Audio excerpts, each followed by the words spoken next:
mean, I have a lot of learning and growth to do. Right. How long have you been doing comedy professionally? 12 and a half years. So since you were 16? 15, yeah. 15, Mm-hmm. 15. Were you funny before that? Yeah. I was always like class clown, making my friends and family and laugh. I didn't know comedy was a career or even a job until I was about 14. And I kind of discovered who like Dane Cook and Dave Chappelle were. And those guys were at the pinnacle of comedy at that time. So I just learned, I studied them, fell in love with the art form, and I started doing open mics when I was 15 after school on Tuesdays and Wednesdays, and everything just kind of snowballed. And nobody in my family's ever been to college, so there was no pressure to do anything after high school. Everyone in my hometown kind of does the exact same thing. They just work at like How big is your hometown? About 1,200 people. Oh yeah. Yeah, okay. One stoplight that could have easily been a 4-way stop. Right. There's never any I traffic there at all. Yeah, but that's a mark of attainment to have at least one light in town. Of course. Yeah. I came from a little town in northern Alberta. It had about 2,500 people, and yes, it was a big deal when we got our first stoplight, which was like utterly unnecessary. They just got a Dollar General on the outskirts of town, and everyone's like, "We got a new grocery store." Like they are loving it. Yeah. It's a very simple town. Though. Yeah. I can remember too that when the Kentucky Fried Chicken came to town, that was also a big deal. When you got a KFC, that's so funny. Yeah. In hindsight, it's one of those places growing up, you go, "Oh, this is so boring. Can't wait to get out of here." But looking back, I had such a wonderful childhood. Even going back now, I went back maybe a couple of months ago because I had some What's shows. the name of the town? It's called North Lewisburg, Ohio. It's a very, very small town. About Marysville, Ohio is the closest city to it, I suppose. And I was doing shows not far from there and had to drive past it for a tour like 2 months ago, and I stopped through there. Nothing had changed, and I thought that was beautiful. Like I live in LA now, and I tour constantly, but people get so wrapped up into what they think the rest of the world is actually talking about or actually cares about when it's not true at all. I saw kids riding their bikes and running around playing outside when I was driving through town. I haven't seen that in years. Mm-hmm. People weren't on their phones. Even people at the gas station when we stopped in, the workers in there were talking, hanging out. Nobody was just on their phones scrolling. We become so detached from the rest of the world when we live in certain environments. It's How long so have you lived in LA? It'll be 11 years in January. Oh, okay. Yeah, after I graduated high school early at 17, and I moved out and just couch surfed for the first year and a half. Okay, so what did you do in LA? Okay, so first of all, you said you started doing open mics when you were about 15? Mm-hmm. Where?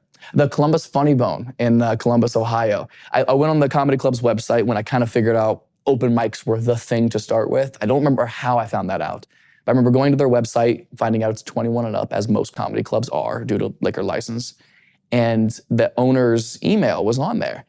And like a naive kid, I just emailed the owner. I was like, "Hey, this is my name. This is how old I am. I know I'm supposed to be 21 and up, but if I have like a parent guardian with me, could I come in to try the open mic?" And any rational businessman would say, "No, I'm not gonna risk my liquor license for some kid to come in here and tell jokes. Like, what could possibly come out of that?"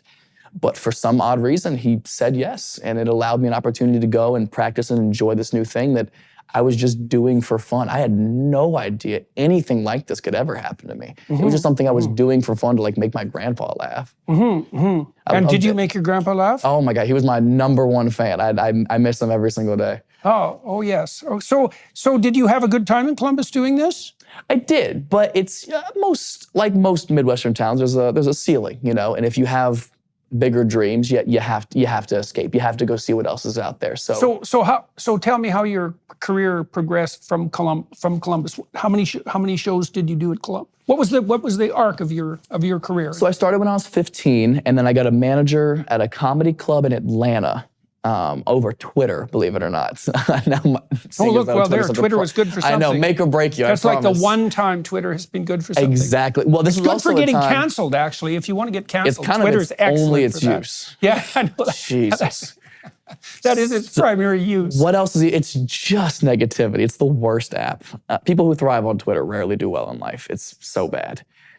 But this was when Twitter was kind of brand new. So what would happen was comics that I was a fan of would come through the state of Ohio, whether Cleveland, Toledo, Dayton, Cincinnati, or Columbus. And this was at a time where Twitter was so new, you could access anybody.